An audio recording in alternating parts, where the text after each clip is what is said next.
नमस्कार दोस्तों, MS campus में आपका स्वागत है। आज की इस वीडियो में हम डिस्कस करेंगे कार्बन के क्रिस्टलीय अपर रूप के बारे में। देखिए, जैसा आपको पता है कि हमारा जो चैप्टर चल रहा है उसका नाम है कार्बन एवं उसके यौगिक, और इस चैप्टर में हम डिस्कस कर रहे थे कार्बन के अपर रूपों के बारे में। लास्ट वीडियो में हमने कार्बन के विभिन्न अपर रूप समझ लिए थे, उनके बारे में समझ लिया था, लेकिन उनका डिटेल जो वर्गीकरण है वो हमने नहीं समझा था।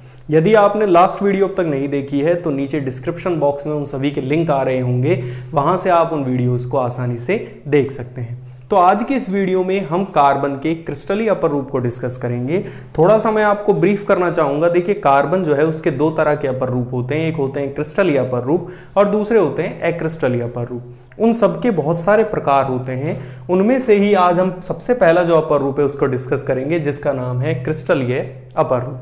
ठीक है, इसकी हमने लास्ट वीडियो में आपको डेफिनेशन समझाई थी कि भाई क्रिस्टलीय अपर रूप जो होते हैं वो ऐसे अपर रूप होते हैं जिनमें कार्बन परमाणु एक निश्चित ज्यामिति और संरचना में व्यवस्थित होते हैं, और वो संरचना जो है वो समान रहती है, कभी भी परिवर्तित नहीं होती। जबकि अक्रिस्टलीय अपर रूप जो होते हैं उनमें वो संरचना समय के स्थान के हिसाब से बदलती रहती है। ठीक है, कोई मतलब निश्चित संरचना नहीं होती।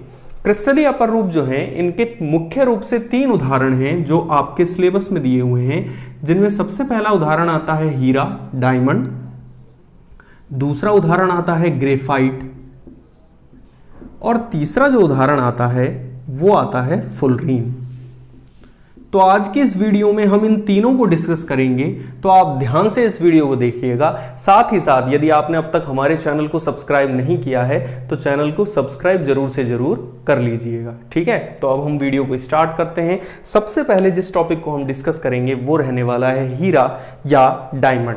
ठीक है, और इस चीज का ध्यान रखिएगा कि जब मैं इस पे बोर्ड पे लिख रहा हूं तो आप भी नोटबुक लेके बैठेंगे साथ, जिसके साथ आप हाथों हाथ इन चीजों को लिख पाएं। ठीक है, तो हम स्टार्ट करते हैं सबसे पहले हीरे के बारे में। हीरे में सबसे पहला पॉइंट यह आता है कि हीरा जो है वो कार्बन का अति शुद्ध रूप है, मतलब कि प्योरिफाइड फॉर्म है ये कार्बन की। कार्बन का अति शुद्ध रूप है। सबसे पहले तो हमको यह पता चलना चाहिए कि अतिशुद्ध का मतलब है कि जिसमें कोई भी अशुद्धियां जल्दी से देखने को नहीं मिलती। बिल्कुल प्योरिफाइड जो फॉर्म है कार्बन की, वो हीरा उसका एक बहुत ही अच्छा उदाहरण है। दूसरी इसकी विशेषता यह है कि हीरा जो होता है इसमें एक कार्बन परमाणु चार अन्य से जुड़ा रहता है, चार अन्य कार्बन परमाणु से जुड़ा रहता है। और जब ये चार अन्य कार्बन परमाणुओं से जुड़ता है तो ये जो संरचना बनाता है उस संरचना को कहा जाता है त्रिविमीय चतुष्फलकीय संरचना। ठीक है, तो उस संरचना का जो नाम निकल कर आता है वो कहलाती है त्रिविमीय चतुष्फलकीय संरचना। इस संरचना की खासियत यह है कि इस संरचना की वजह से एक तो हीरा सबसे कठोर बन जाता है, सबसे कठोर, साथ ही साथ वो विद्युत का कैसा होता है, कुचालक। तो ये सभी जो विशेषताएं हैं ये आती हैं किसके बारे में, हीरे के बारे में, कि भाई हीरा जो है वो कार्बन का अति शुद्ध रूप है। हीरे में एक कार्बन परमाणु चार अन्य कार्बन परमाणु से जुड़ा रहता है, और जुड़कर जो संरचना बनाता है उसे हम त्रिविमीय चतुष्फलकीय संरचना कहते हैं। इस त्रिविमीय चतुष्फलकीय संरचना का फायदा ये हो जाता है कि हीरा जो है वो सबसे कठोर बन जाता है। क्यों? क्योंकि उसमें प्रबल सहसंयोजक बंध उपस्थित हो जाते हैं। साथ ही साथ वो विद्युत का भी कैसा बन जाता है, कुचालक। इन सभी विशेषताओं के कारण जो है वो हीरे को इतना अधिक कठोर माना जाता है। अब इसका गलनांक कितना होता है, तो हीरा जो है इसका गलनांक, अगला जो पॉइंट आता है वो यही आता है कि भाई हीरे का गलनांक कितना होता है। तो हीरे का जो गलनांक है वो होता है 3843 केल्विन। ठीक है। तो हीरे के अगर हम गलनांक की बात करें तो हीरे का जो गलनांक निकल कर आता है वो निकल कर आता है 3843 केल्विन। अब बात आती है कि भाई इसके उपयोग क्या है, कहां कहां हम इसको उपयोग कर सकते हैं। तो देखिए हीरे का जो उपयोग है उसमें सबसे पहले उपयोग की अगर बात करें तो इसका सबसे पहला जो उपयोग है जो हम सभी को याद होना चाहिए वो होता है आभूषण बनाने में। इसका मतलब आभूषण बनाने में जो है वो हीरे का उपयोग किया जाता है। जो अच्छी क्वालिटी के हीरे होते हैं उनका उपयोग आभूषण बनाने में होता है और जो कम क्वालिटी के उपयोग हीरे होते हैं उनका उपयोग कांच काटने में, साथ ही साथ पत्थर काटने में किया जाता है। ठीक है, कांच काटने में और पत्थर को जो काटने में उनमें इसका उपयोग किया जाता है। एक जो विशेष उदाहरण है जो कि आपको हो सकता है नाम से ही पूछा जा सके वो होता है फोनोग्राम की सुई बनाने में। ठीक है, फोनोग्राम जो होता है वो संगीत सुनने में काम आता था। ठीक है, पहले के जमाने में संगीत सुनने में काम आता था। तो जो उसकी निब होती थी जो कि टच करती थी एक बहुत बड़ी डिस्क को, उसमें इसका उपयोग किया जाता था। ठीक है, फोनोग्राम का जो है वो मैं बगल में चित्र भी लगा दूंगा जिसमें आप देख पाएंगे कि फोनोग्राम एक्चुअल में होता क्या है। साथ ही साथ इसके बाद हीरे की संरचना जो है उसका डायग्राम भी मैं लगा दूंगा यहाँ पे, जिसको भी आप देख पाएंगे कि हीरे की संरचना एक्चुअल में होती कैसी है।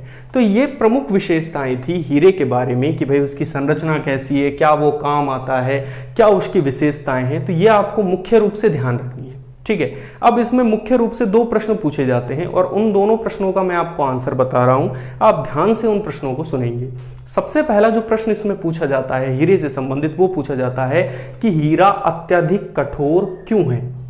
तो इसका कारण ये होगा कि हीरा जो है उसकी संरचना ही इतनी सहसंयोजक बंधों से उसकी संरचना ही इस तरह की बन जाती है कि वो स्वयं में ही बहुत ज्यादा कठोर हो जाता है। दूसरा इसमें प्रश्न पूछा जाता है कि भाई हीरा जो है वो विद्युत का कुचालक क्यों है। कुचालक का मतलब है जिसमें धारा प्रवाहित नहीं हो सके। तो इसका भी आंसर आपसे यही बनता है कि भाई हीरा जो है उसमें जो उसके कार्बन की संयोजकताएं हैं वो 4 अन्य कार्बन परमाणुओं से जुड़कर पूरी हो जाती हैं। अब चूंकि मुक्त इलेक्ट्रॉन ही नहीं है उसमें, और मुक्त इलेक्ट्रॉन जब नहीं होगा तो सीधी सी बात है कि विद्युत जो है उसका प्रवाह नहीं हो सकता, जिस कारण से जो हीरा है वो विद्युत का कुचालक हो जाता है। तो आपको ये दोनों ही क्वेश्चन का विशेष रूप से ध्यान रखने हैं इसमें कि भाई एक तो ये कि हीरा अत्यधिक कठोर क्यों होता है और दूसरा क्वेश्चन ये कि हीरा विद्युत का कुचालक क्यों होता है। छोटे अगर अंकों में हम बात करें 1 या 2 नंबर में तो आपसे पूछा जा सकता है कि भाई फोनोग्राम की सुई बनाने में किसका उपयोग होता है, तो आप उसमें कहेंगे कि जो हीरा है उसका उपयोग उसमें किया जाता है। तो ये प्रमुख विशेषताएं थी हीरे की। मुझे उम्मीद है कि आपको समझ में आ गया होगा। अब हम दूसरी संरचना डिस्कस करते हैं जिसका नाम है ग्रेफाइट।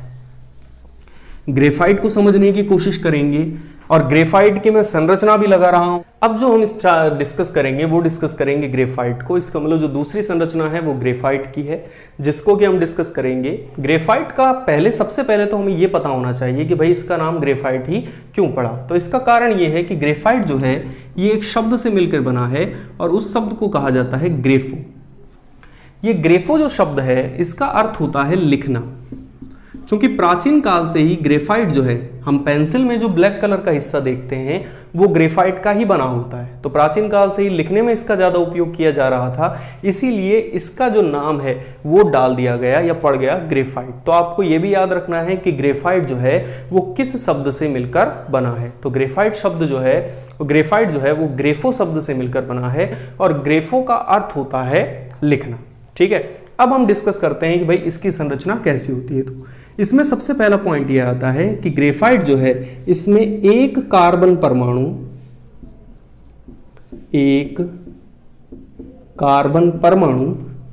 3 से जुड़ा रहता है। देखिए उसमें जुड़ रहा था 4 अन्य से, जबकि इसमें 3 अन्य कार्बन परमाणुओं से जुड़ा रहता है और कुछ षटकोणीय संरचना बनाता है। आपको बगल में चित्र दिख रहा होगा ग्रेफाइट का, जिसमें कि आप देख सकते हैं कि इसमें षटकोणीय संरचनाएं होती हैं और परतदार संरचना बनाता है। ठीक है, तो ये जो संरचना का निर्माण करता है वो परतदार संरचनाएं होती हैं। इन परतदार संरचनाओं में गैप काफी होता है और वो दुर्बल बंध से जुड़ी होती है।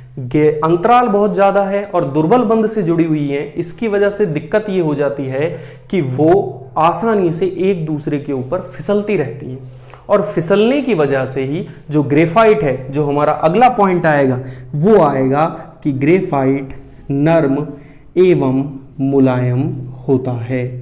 क्यों? क्योंकि बंध इतने मजबूत नहीं होते हैं, तो जितना मजबूत हीरा होता है उसकी तुलना में ग्रेफाइट जो है वो उतना मजबूत नहीं होता।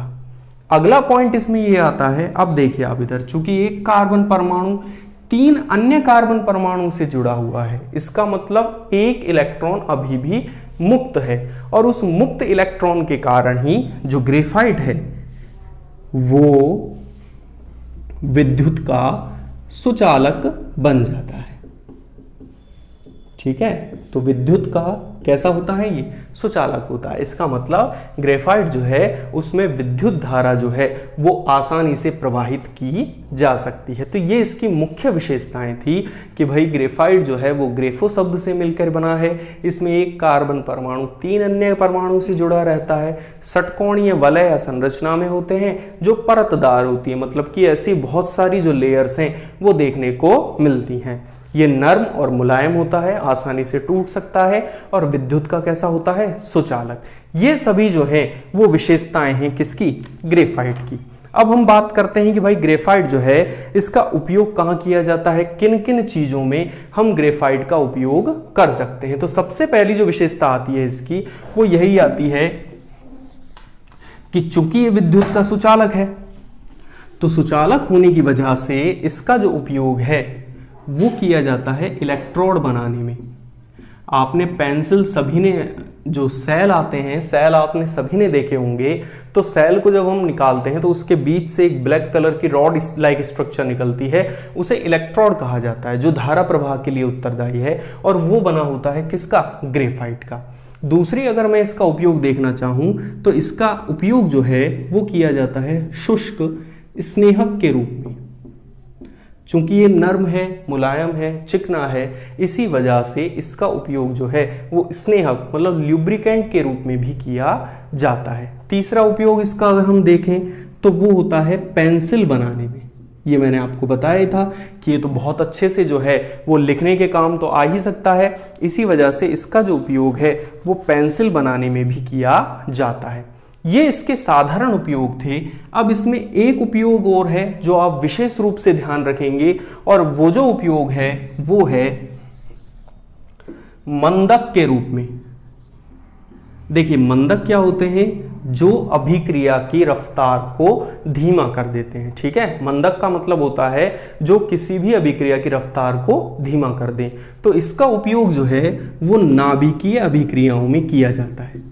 मतलब नाभिकीय रिएक्शन, मतलब कि जिसमें कि हमें बहुत ज्यादा ऊर्जा का उत्पादन होता है, तो उस ऊर्जा को नियंत्रित करने के लिए, अभिक्रिया की दर और वेग को नियंत्रित करने के लिए उसमें ग्रेफाइट डाल दिए जाते हैं। तो ग्रेफाइट डालने से क्या होता है? अभिक्रिया की जो दर है वो तेजी से कम हो जाती है, तो उन्हें मंदक कहते हैं। तो इसका उपयोग नाभिकीय अभिक्रियाओं में मंदक के रूप में भी किया जाता है। और एक और उपयोग लोहे पर पॉलिश करने में। इसका मतलब लोहा जो है उस पर पॉलिश करने में भी इसका उपयोग किया जाता है। तो ये प्रमुख विशेषताएं हैं जहां पर हम ग्रेफाइट का उपयोग करते हैं। आपको ये मुख्य रूप से याद रखना है कि नाभिकीय अभिक्रियाओं में उपयोग होता है मंदक के रूप में और लोहे पर पॉलिश के रूप में। अब यहां पर भी वही प्रश्न पूछा जा सकता है कि भाई ग्रेफाइट जो है वो विद्युत का सुचालक क्यों है? तो आप इसका कारण देंगे कि ग्रेफाइट जो है उसमें मुक्त इलेक्ट्रॉन पाए जाते हैं और मुक्त इलेक्ट्रॉन पाए जाने के कारण ग्रेफाइट जो है वो विद्युत का कैसा होता है? सुचालक होता है। ठीक है, अब हम डिस्कस करेंगे तीसरा जो हमारा टॉपिक है वो है फुलरीन। फुलरीन के स्ट्रक्चर को डिस्कस करेंगे, साथ ही साथ उसके अन्य नाम क्या हैं उन सबको भी डिस्कस हम करेंगे। ठीक है, देखिए फुलरीन जो है इसका एक नाम और है बकी बॉल। क्यों है वो भी अभी हम समझाएंगे। ठीक है, फुलरीन या बकी बॉल, इसकी संरचना जो है वो फुटबॉल के समान होती है। ठीक है, तो इसकी संरचना किसके समान हो गई? फुटबॉल के समान। आपने फुटबॉल देखी होगी, बगल में आपको मेरे साइड में ही दिख रही होगी संरचना फुलरीन की, तो आप फुलरीन की स्ट्रक्चर देख सकते हैं, ये फुटबॉल के जैसा दिखाई दे रहा है। ठीक है, इसकी संरचना जो है वो फुटबॉल के समान होती है। इसका नाम जो है वो बकमिंस्टर फुलर, ये एक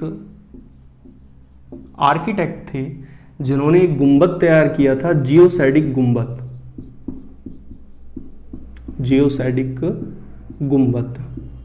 तो उस जियोसैडिक गुंबद के आधार पर बकमिंस्टर फुलर ने जियोसैडिक गुंबद बनाया और इसके समान ही इसकी संरचना दिखती है, तो उनके सम्मान में इसका नाम फुलरीन या बकी बॉल भी जो है वो कह दिया जाता है। इसमें फलक होते हैं कई प्रकार के। ठीक है, इसमें षटकोणीय फलक भी पाए जाते हैं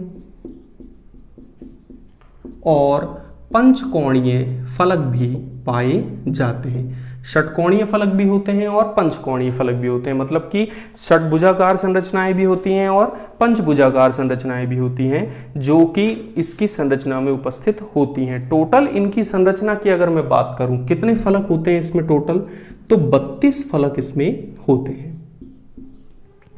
इन 32 फलकों में से 20 तो षटकोणीय होते हैं जबकि 12 पंचकोणीय होते हैं। ये प्रश्न पूछा गया है। ठीक है, ऑब्जेक्टिव टाइप जो क्वेश्चंस होते हैं उनमें ये प्रश्न कई बार पूछा जाता रहा है कि भाई इसमें कितने फलक होते हैं?